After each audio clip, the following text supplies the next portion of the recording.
عبداللہ کی دیت۔ یہ اس کے پاس سے چل کر پھر مکہ آئے اور اس تجویز پر عمل کرنے کے لیے تیار ہو گئے۔ عبد المطلب کعبہ کے وسط میں حبل کے پاس کھڑے ہو کر اللہ سے دعا کرنے لگے۔ اس مرتبہ بھی قرا عبداللہ کے نام نکلا۔ اب انہوں نے اونٹوں میں 10 کا اضافہ کر کے ان کی تعداد میں کر دی اور پھر قرا اندازی ہوئی۔ عبد المطلب پھر اللہ سے التجا کرنے کھڑے ہو گئے، مگر اس مرتبہ بھی قرا عبداللہ کے نام نکلا۔ اب پھر اونٹوں میں 10 کا اضافہ کر کے ان کی تعداد میں کر دی گئی اور پھر قرا اندازی ہوئی، اور ہر مرتبہ قرا عبداللہ کے نام آتا رہا اور پھر اونٹوں میں 10 کا اضافہ کیا گیا، یہاں تک کہ 10 مرتبہ یہ عمل کیا گیا۔ اس اسنا میں عبد المطلب برابر اللہ کی جناب میں اپنے بیٹے کی سلامتی کے لیے دعا کرتے رہے۔ آخر کار جب اونٹوں کی تعداد 100 تک پہنچ گئی اور قرا اندازی ہوئی تو اس مرتبہ قرا اونوں پر نکل آیا۔ قریش اور دوسرے حاضرین نے کہا، عبد المطلب اب تمہارے رب کی رضا پوری ہو گئی، بس کرو۔ انہوں نے کہا، میں ابھی نہیں مانتا جب تک میں 3 مرتبہ قرا اندازی نہ کر لوں گا، مجھے اطمینان نہ ہوگا۔ چنانچہ دوبارہ ان 100 اونٹوں اور عبداللہ کے درمیان قرا اندازی ہوئی۔ عبد المطلب بدستور کھڑے ہوئے دعا کرتے رہے۔ اس مرتبہ بھی قرا اونٹوں پر نکلا، اور جب دوسری اور تیسری بار بھی قرا اونٹوں پر نکل آیا تو اب انہوں نے وہ اونٹ وہاں ذبح کر دیے اور بغیر رو ٹوک کے وہیں چھوڑ دیے کہ آدمی یا جانور جس کا جی چاہے ان کو کھائے۔ قتال اور عبداللہ قربانی کے بعد وہ اپنے بیٹے عبداللہ کا ہاتھ پکڑے ہوئے کعبہ سے واپس جانے لگے۔ بنو اسد کی ایک عورت قتال بنت نوفل بن اسد بن عبدالعزی ورقہ بن نوفل بن اسد کی بہن کے پاس سے جو کعبہ میں موجود تھی ان کا گزر ہوا۔ اس نے عبداللہ کے چہرے کو دیکھ کر کہا، تم کہاں جاتے ہو؟ عبداللہ نے کہا، میں اپنے باپ کے ساتھ ہوں۔ اس نے کہا، جس قدروں تمہارے فدیہ میں ذبح کیے گئے ہیں وہ میں تم کو دیتی ہوں، تم اسی وقت مجھ سے ہم بستر ہو جاؤ۔ عبداللہ نے کہا، میرے ساتھ میرے باپ ہیں، میں ان کی خلاف مرضی کوئی بات نہیں کروں گا اور نہ ان سے جدا ہونا چاہتا ہوں۔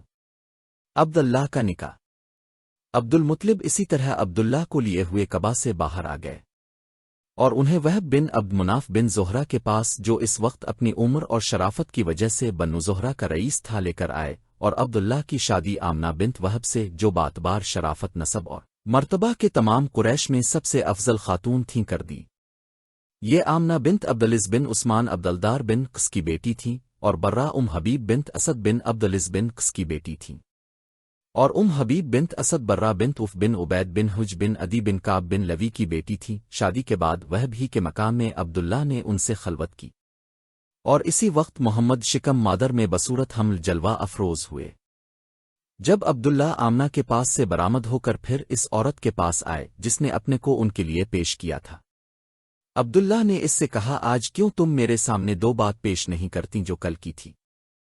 اس نے کہا، آج تمہاری پیشانی پر وہ نور نہیں ہے جو کل تھا، وہ جاتا رہا اور مجھے تمہاری ضرورت نہیں۔ واقعہ یہ تھا کہ یہ عورت اپنے بھائی ورقہ بن نوفل سے، جو نصرانی ہو گیا تھا اور جس نے عیسائیوں کی مذہبی کتابوں کے مطالعہ سے اس مذہب میں بڑا مرتبہ حاصل کر لیا تھا اور آئندہ کی خبروں سے واقف تھا، سنا کرتی تھی کہ قریش میں اولاد اسماعیل سے ایک نبی پیدا ہونے والا ہے۔ اس سلسلہ میں دوسری روایت اسحاق بن یسار کی یہ ہے کہ آمنہ بنت وہب بن عبد مناف بن زہرہ کے ساتھ عبداللہ کی ایک عورت اور تھی۔ یہ اس کے پاس آئے، مگر چونکہ اس نے مٹی میں کچھ کام کیا تھا اور اس وجہ سے اس کے جسم پر مٹی لگی ہوئی تھی، انہوں نے اس وقت اس عورت کو مباشرت کے لیے کہا، مگر مٹی سے میلا ہونے کی وجہ سے اس نے آنے میں دیر کی۔ عبداللہ نے اس کے پاس سے نکل کر وضو کیا اور بدن پر سے مٹی دھو ڈالی، اور اب مباشرت کے ارادے سے آمنہ کے پاس آئے، اور اسی وقت محمد باشکل حمل شکم مادر میں جلوہ افروز ہوئے۔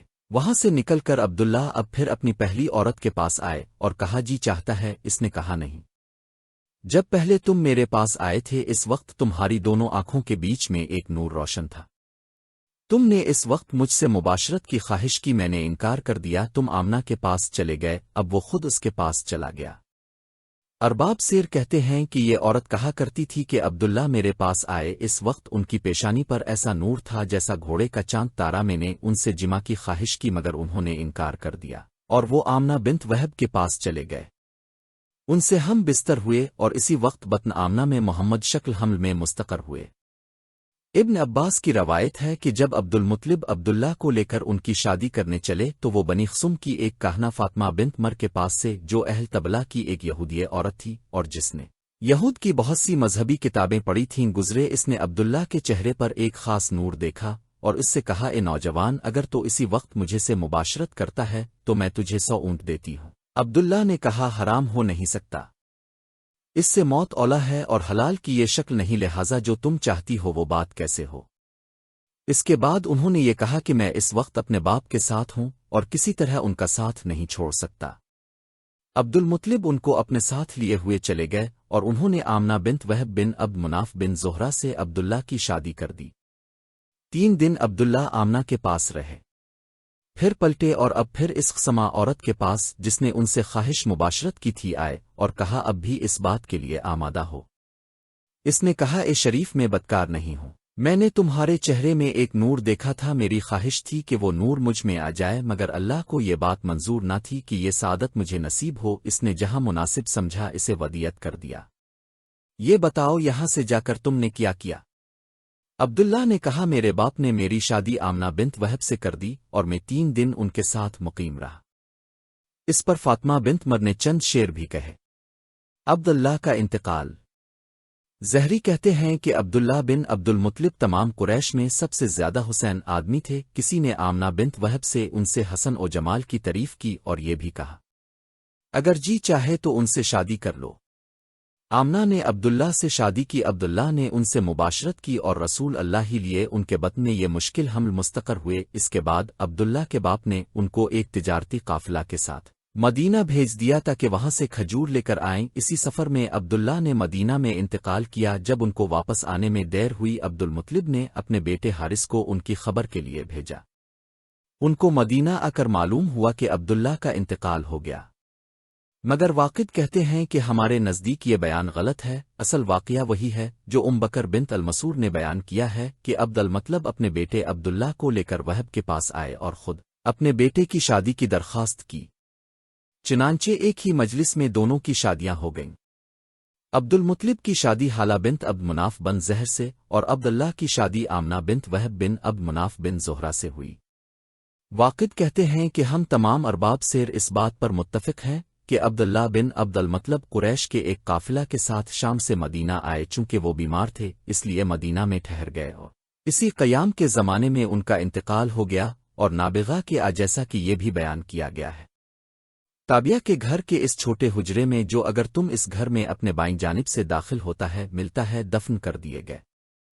اس خبر کے متعلق ہمارے ارباب سیر میں کوئی اختلاف نہیں ہے۔